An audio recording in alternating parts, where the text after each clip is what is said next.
We talk to guys all the time who struggle with the shame of looking at pornography, knowing they're looking at pornography, wondering what other people think about them looking at pornography. But generally, though, I think it's culturally accepted, and even in the church culturally accepted or expected anyway, that men are going to be interested in porn. Sure. But it's not necessarily the case with women. In a growing capacity, it is. There's more women who are becoming interested in pornography, or at least is becoming more socially acceptable or socially understandable. So from a cultural perspective, we're seeing that.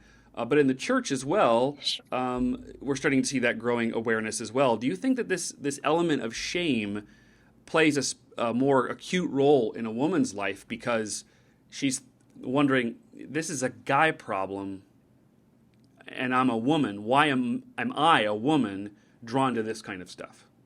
I kind of see a spectrum of responses. I see some of the responses that you're talking about of, I'm a woman. Why am I dealing with this? This is confusing to me. My parents knew what to do with, not me personally, but I've had clients say to my parents knew what to do with my brothers. When they found out about me in my 20s, they didn't know what to say. I also see some women saying, with a great deal of shame and a great deal of frustration, why don't people get that we deal with it too? We are sexual beings too. And something that I feel like is happening, which is one of the reasons that I have such a passion in dealing with these issues, is for a number of reasons, it's harder to ignore the fact that women are dealing with this. And there's a number of different avenues that that's coming out. And what I think, and this is my own opinion, that I'm starting to see is, in certain ways, we kind of have a very narrow view, socially, relationally, emotionally, of masculinity. It kind of hangs out in the small gamut. But sexually, for men, we kind of have a big gamut view. We have these expectations about how men are going to act out sexually. For women, I feel like it's the opposite. We have a pretty wide spectrum about how women can act relationally, socially. That's why I think sometimes we have more patience with girls who are tomboys when they're younger. They'll grow out of it. They're just athletic. But if a guy is very effeminate when he's young, there's maybe some more struggles that he has. The femininity is a little bit more expansive, but sexually for women, it's kind of viewed in a more narrow sense. No, that's very interesting. Can you unpack that a little bit more? I really want to hear what more you have to say about that. You know, Oftentimes I see that the church is usually about a decade and a half behind culture with some of these things. That, now, don't quote me on that. I don't have research in front of me to say that. But I would let's hang out in the church specifically, because I think that's what I can speak to most. Because to be honest with you, that's usually what comes through my door.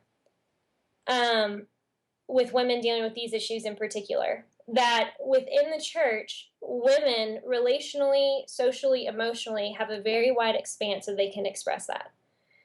Typically, men feel that it's narrow for them. They're even down to what their hobbies can be. Your hobbies can be hunting, fishing, shooting, whatever. And some churches are attending very well to kind of expanding what interest can men have that's very acceptable.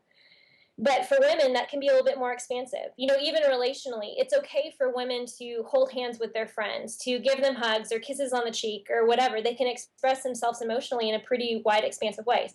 Well, if you see a guy going up to their friend and just kissing them on their cheek and holding their hand, people are probably going to turn their head.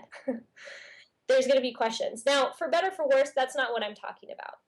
But what I'm saying is, sexually, there has been more of a receptiveness, even though the church has also seen the huge issue of porn for men and wanted to attend to that. For women, there is this sense that we express our sexuality in very narrow ways, or that we don't deal with our sexuality and don't struggle with our sexuality in similar ways as men. Now, I think there's nuances between male and female sexuality. But I think what we're starting to see and what people's eyes are starting to be open to is, women struggle. Women struggle in their in a wide expanse of ways, more than we ever thought, and more women than we ever thought struggle in these ways. And I think what parents are starting to see is that's permeating to the teens, and it's harder to ignore.